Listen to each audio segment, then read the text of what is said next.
guys, I've got a Ford Ranger here. Just going to show you the oil filter location on this particular model.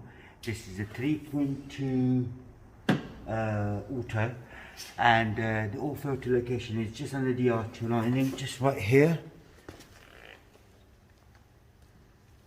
So what you've got to do is undo this little screw here. It's only a plastic one, so I've got a Phillips screwdriver. Take the whole thing out, and then on the back you'll see the oil filter right there. That's the oil filter for the engine itself. All you do to make your life easier, jack the car up a little bit so you've got enough clearance, or you can turn the steering wheel towards the right all the way.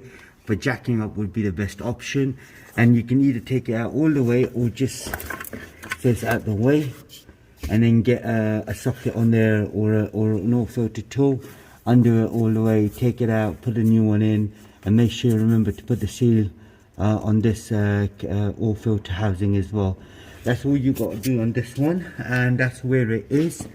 If there is anything else you need to know, do check out the playlist for Ford, and we've got other service videos as well in the playlist. Do check it out, and don't forget to subscribe to our YouTube channel, like the video. Thank you and goodbye.